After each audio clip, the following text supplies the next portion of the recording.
2006 সালের 28 অক্টোবর আমাদের পাশেই কিন্তু নয়াপল্টনে আরেকটা বড় সমাবেশ ছিল। জনাব রুহুল কবির রিজভী ভাইরা সেই প্রোগ্রামে কিন্তু ছিলেন। আমি আমার পাশে থেকে আলী হাসান মোহাম্মদ মুজাহিদ ভাই, তখন কিন্তু সমাজ কল্যাণ মন্ত্রী তিনি আছেন, তিনি সকাল 8:30 থেকে তৎকালীন স্বরাষ্ট্র প্রতিমন্ত্রী জনাব লুৎফুজ্জামান বাবর ভাইকে বারবার ফোন করছেন, পুলিশ প্রধানকে বারবার ফোন করছেন। আমি যতটুকু শোনার সুযোগ পেয়েছি 12টা, 1টা, 2টা, 3টা পর্যন্ত প্রশাসনের সাথে আমাদের কোনো যোগাযোগ করা সম্ভব হয় নাই। এই যে দুর্ভাগ্যজনক পরিণতি, এই পরিণতি কিন্তু শুধু জামাতকে শেষ করে নাই, এই পরিণতি শুধু আমাদের 13 জন ভাইকে হত্যা করে নাই, এই পরিণতি আমাদেরকে 15 বছর বাংলাদেশকে একটা কারাগারে পরিণত করেছে।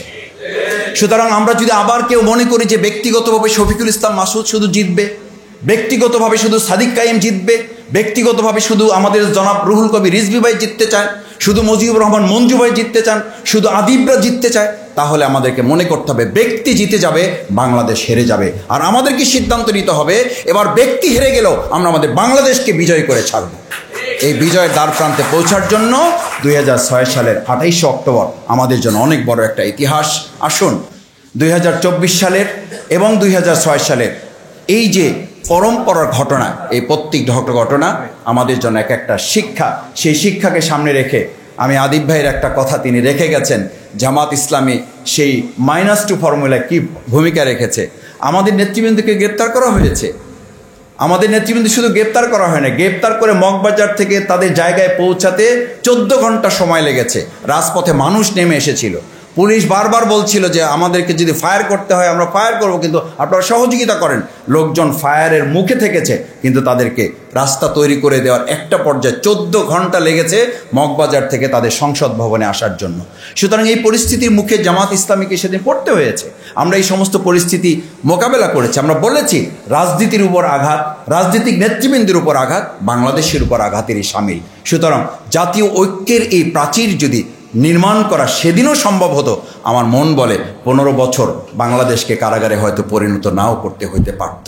আবার যদি আজকে আমরা কোনো কারণে আমাদের মধ্যে বিভেদের রাজনীতি ছড়ায়, আবার যদি বিভেদের বিষ বাষ্প আমাদের মধ্যে ছড়ায়, আবার যদি সেই আওয়ামী লীগের ফেসিবাদের বক্তব্য, তাদের কথন, তাদের সেই শিখানো বলি যদি আবার আমাদের কারো মুখ থেকে বের হয়, তাহলে আমার মনে হয় শুধু 15 বছর না, আবার আমাদেরকে 50 বছরের জন্য এই বাংলাদেশের এক বিরাট ইতিহাসের করাল গ্রাসে আমাদেরকে পড়তে হতে পারে। সেই জায়গায় আসুন আমরা সবাই মিলে সচেতনতার সাথে, রাজনৈতিক জায়গায় আমাদের ভিন্নতা থাকুক, আমরা যেন দেশকে ধারণ করতে পারি, আমরা যেন দেশের স্বাধীনতা সার্বভৌমত্বকে ধারণ করতে পারি, আমরা যেন আমাদের প্রিয় দেশের জনগণের সম্মান মর্যাদাকে ধারণ করতে পারি। যে প্রশাসনের কথা একটু আগে বলা হয়েছে, সেই প্রশাসন আমাদের মাঝখানে দাঁড়িয়েছিল, আমাদের হাতে অর্ধেক হাত পরিমাণ লাঠি ছিল। আমার মোবাইলে এখনও ভিডিওটা আছে। কিছু কিছু মিডিয়া তৎকালীন সময়েও ওই লাঠিকে চিহ্নিত করে দেখাতো যে এ হচ্ছে নিজামী মুজাহিদের সেনাপতিরা, তাদের সৈনিকেরা। আর তার উল্টো পাশে যেখানে AK-47 পিস্তল, আগ্নেয়াস্ত্র, বোমা নিক্ষেপ করে আমাদের ভাইদেরকে পিটিয়ে, শুধু না বোমা নিক্ষেপ করে, গুলি করে আমাদের ভাইদেরকে হত্যা করা হয়েছে। আপনারা জানেন একজন হাফেজ গোলাম কিবরিয়া শিপন, তাকে যখন হত্যা করা হয়, তার গোটা শরীর যখন থেতলে গিয়েছিল, সে শুধু বলেছিল আমার মুখটা আপনারা অক্ষত রাখবেন, আমার মুখে আপনারা আঘাত করবেন না। তখন বলেছিল কেন, তোমার মুখে কি হয়েছে? বলছি এই মুখে আমি গোটা কোরআনকে ধারণ করে আমার এই বুকে রেখেছি, আমার মুখটা আপনারা অক্ষত রাখবেন। এই কথা বলার সাথে সাথে তারা লাঠি দিয়ে, এবং কোনো কোনো ক্ষেত্রে কেউ কেউ বলেন যে ইট দিয়ে, তার প্রত্যেকটা দাঁত তারা ভেঙে ফেলে দিয়েছিল। একটা লাশের পর নৃত্য করার যে পৈশাচিকতা তারা দেখিয়েছিল, শুধু বাংলাদেশ কেঁপেছিল না, গোটা বিশ্ব কেঁপেছিল।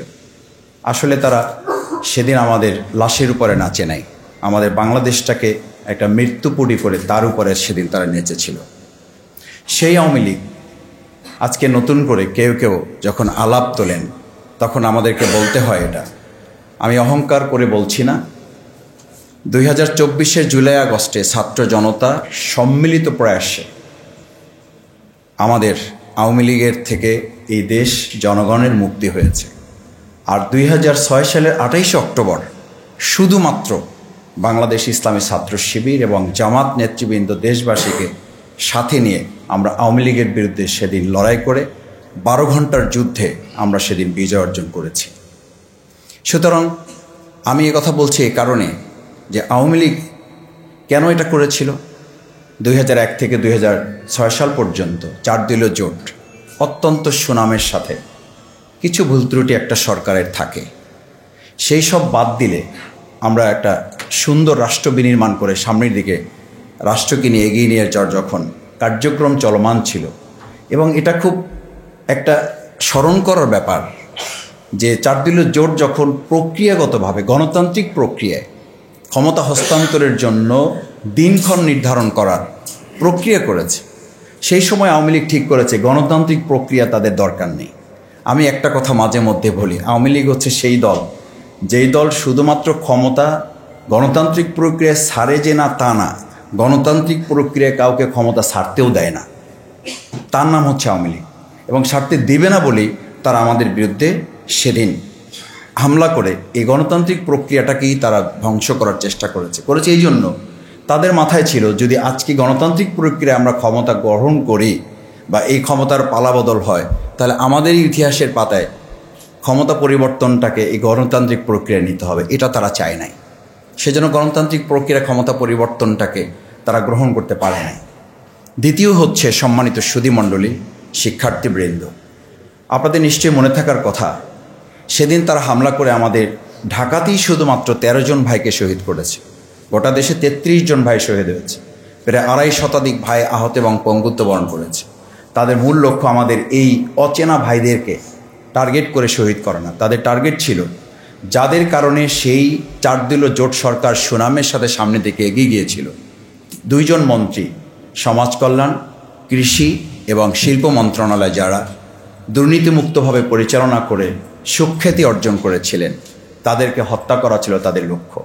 এবং সেই লক্ষ্য অর্জনের জন্য তারা গুলি করে নাই শুধু, যখন মাওলানা মতিউর রহমান নিজামী তৎকালীন আমিরে জামাত মঞ্চে উঠে বক্তব্য শুরু করেন, তখন পাশে নির্মাণাধীন একটি বিল্ডিং থেকে বৃষ্টির মতো গুলি এবং বোমা নিক্ষেপ করা শুরু করেন। আমি তার থেকে 3 থেকে 4 হাত দূরে যখন এই স্টেজে ওখানে বক্তব্য রাখেন, আমরা তাকে রিকোয়েস্ট করেছিলাম, অনুরোধ করেছিলাম যে গুলি এবং বোমা নিক্ষেপ করা হচ্ছে, আপনি এখন বক্তব্য বন্ধ করে আপনার বসে যাওয়া দরকার। জামাত ইসলামীকে নিয়ে অথবা ইসলামী আন্দোলনকে নিয়ে যারা কথা বলেন তাদের কিছুটা ভাবার দরকার। নিজামী ভাই সেদিন দ্ব্যর্থহীন কণ্ঠে বলেছিলেন, আমার একজন সহকর্মী যদি জীবন বাজি রেখে এই ফেসিবাদ, এই আওয়ামী লীগের বিরুদ্ধে রাস্তায় দাঁড়িয়ে জীবন দিতে পারে, আমি মতিউর রহমান নিজামীর মূল্য তার জীবনের চেয়ে কোনো অংশে বেশি হতে পারে না। আমি দাঁড়িয়েছি, আমি বক্তব্য শেষ করি, তারপর চেয়ারে বসব। সুতরাং আমাদেরকে কেউ যখন ভয় দেখায় তখন সত্যি আমাদের হাসি পায় যে আমাদের একজন কর্মীও ভয় পায় না, আমাদের নেতাও ভয় পায় না। তিনি অত্যন্ত শান্তিপূর্ণভাবে তার সব কথা শেষ করে তিনি প্রোগ্রামে বসেছিলেন এবং সভাপতির সমাপনী বক্তব্যের মাধ্যমেই আমাদের ওই বৃষ্টির মতো গুলি এবং বোমার মধ্যেও আমরা প্রোগ্রাম শেষ করে তারপর আমরা গিয়েছি। তৃতীয় টার্গেট ছিল, এটা আপনাদের স্মরণ করাচ্ছি, নিশ্চয়ই আপনাদের মনে থাকবে, তারপরও বলছি, যখন তারা এই প্রক্রিয়ায় আমাদের নেতৃবৃন্দকে হত্যা করতে ব্যর্থ হয়েছে, তখনই তারা পরিকল্পনা করেছিল ক্ষমতায় আসার পর বিকল্প পদ্ধতিতে ট্রাইব্যুনাল নাম করে মূলত তাদেরকে ফাঁসি দিয়ে হত্যা করার পরিকল্পনা তারা বাস্তবায়ন করেছে। কেন করেছে? এই জন্য যে বাংলাদেশ যেন একটা মানবিক রাষ্ট্র না হতে পারে। তারা 2006 সালে 28 অক্টোবর ডিসিশনে নিয়েছিল আধিপত্যবাদ পার্শ্ববর্তী একটা রাষ্ট্রের মাধ্যমে এই দেশটাকে একটা পাশবিক রাষ্ট্রে পরিণত করার। আর আমরা চেষ্টা করেছি সেদিন লড়াই করে এই রাষ্ট্রটাকে একটা মানবিক রাষ্ট্র বিনির্মাণ করার। সেই রাষ্ট্র বিনির্মাণে আমাদের যে সমস্ত ভাইয়েরা 2006 সালের 28 অক্টোবর জীবন দিয়েছে, আমি আজকে এখানে দাবি করতে চাই 2024 সালের জুলাই আগস্টের মতো এই শহীদ ভাইদেরকেও ইতিহাসের পাতায় তাদেরকে ধারণ করার জন্য সরকারের পক্ষ থেকে স্বীকৃতি প্রয়োজন। কারণ আজকে 2024 সালের আগস্টে 5ই আগস্ট যেটা হয়েছে সেটার গোড়াপত্তনটা শুরু হয়েছে 2006 সালের 28 অক্টোবর। সুতরাং আমি প্রথমত এটা বলছি, দ্বিতীয়ত বলছি, যে মামলায় আজকে শেখ হাসিনার আগামী 13ই নভেম্বর আমরা শুনছি যে তার প্রথম রায় ঘোষণা হবে, আমরা তো মনে করি শেখ হাসিনার মতো এরকম একজন সাইকোপ্যাথ, সে তো একজন মানসিক রোগী বললেও ভুল হবে। মানুষ হত্যা করা, মানুষ গুম করা, খুন করা। আমাকে রিমান্ডে যখন রাখা হয়েছে, আমার চোখ বাঁধা অবস্থায় একজনকে আমি বলতে শুনেছি আমার নিজের কানে যে ভিডিও ফুটেজে তিনি দেখতে চাচ্ছেন, ভিডিও কলে দেখতে চাচ্ছেন যে রিমান্ডে এই সমস্ত আন্দোলনকারী জামাত, বিএনপি, শিবির, ছাত্রদলের নেতাকর্মীদের কিভাবে নির্যাতন করা হয় এটা তিনি দেখতে চান, এবং ওপেন তাকে ভিডিও কলে দেখানো হয়েছে। আমাকে একজন অফিসার নিশ্চিত করেছেন যে এই ভিডিও কল না দেখলে তিনি শান্তি অনুভব করতেন না। এরকম একজন প্রধানমন্ত্রী তথাকথিত আমরা বাংলাদেশে পেয়েছিলাম, এবং তার মতো একটা লোক আমাদেরকে 15 বছর শাসন করেছে। আবার এটা অত্যন্ত ন্যাক্কারজনক ছিল যে এই 2006 সালের 28 অক্টোবরের এই আলোচনা করতে গিয়ে আমাদের অসংখ্য ভাইকে গ্রেপ্তার হতে হয়েছে। 2006 সালে 28 অক্টোবরের বিচার চাইতে গিয়ে আমাদের অসংখ্য ভাইকে রিমান্ডে নিয়ে পঙ্গুত্ব বরণ করতে হয়েছে। আপনারা জানেন যে সেদিন মামলা হয়েছিল, সেই মামলা আওয়ামী লীগ শেখ হাসিনাকে নির্দেশদাতা হিসাবে 1 নম্বর আসামি করে যে মামলা হয়েছিল, সেই মামলা খুনি হাসিনা ক্ষমতায় আসার মাত্র কিছুদিনের মধ্যে সেটা তদন্ত ছাড়াই ক্ষমতা বলে প্রত্যাহার করে নিয়েছিল। এখানে শুধু লাশতন্ত্রের কথা বলা হয়েছে, আসলে সেদিন তারা চেষ্টা করেছিল লাশতন্ত্রের পাশে একটা ভয়তন্ত্র তৈরি করা। কিন্তু আজকে আমরা এখানে বলছি 2024 সালের জুলাই আগস্টের গণ অভ্যুত্থানে আমাদের ছাত্র জনতা চূড়ান্ত বিজয় অর্জন করেছে। আর সেদিন ভয়তন্ত্রের বিরুদ্ধে আমরা সকাল 7টা থেকে সন্ধ্যা 7টা পর্যন্ত পল্টন ময়দান সহ বায়তুল মোকাররমের উত্তর গেট সহ সারা বাংলাদেশে ভয়তন্ত্রের বিরুদ্ধে আমরা সেদিনই আওয়ামী লীগকে পরাজিত করতে সক্ষম হয়েছিলাম। এত আমাদের কিছু ভাইদের জীবন গিয়েছে, শহীদ হয়েছে, আহত পঙ্গুত্ব বরণ করেছে, 12 ঘন্টা লড়াই হয়েছে। আমি শুধু ডাকসুকে একটা অনুরোধ করে আমার কথা শেষ করতে চাই। ডাকসুর প্রতি এই ছাত্র জনতার, এই শিক্ষার্থীদের যে বিরাট আস্থা এবং ভালোবাসার এক বিরাট অভূতপূর্ব সাড়া আপনাদেরকে দিয়েছে, সাদিক কাইমদেরকে দিয়েছে, এই জন্য দিয়েছে আপনারা অন্যায়ের বিরুদ্ধে মাথা উঁচু করে থাকবেন। 2006 সালে 28 অক্টোবর এই ঢাকা বিশ্ববিদ্যালয় থেকেও শিক্ষার্থীরা সেদিন পল্টনে গিয়ে কিন্তু মাথা উঁচু করে দাঁড়িয়েছিল। আপনারা কোনো অন্যায়কারীর কাছে মাথা নত করে ঢাকা বিশ্ববিদ্যালয়ের শিক্ষার্থীদের দেওয়া সমর্থনকে আপনারা অপমান করবেন না, কোনো অন্যায়ের কাছে আপনারা মাথা নত করবেন না।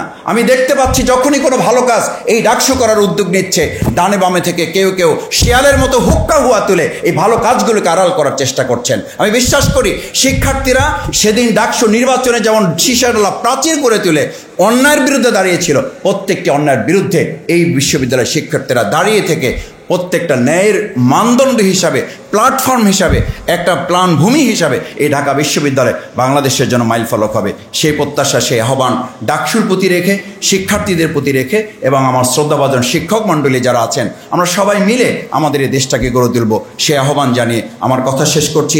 আল্লাহ হাফেজ।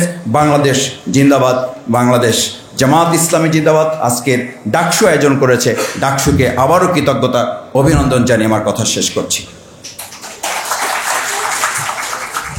অসংখ্য ধন্যবাদ এবং মোবারকবাদ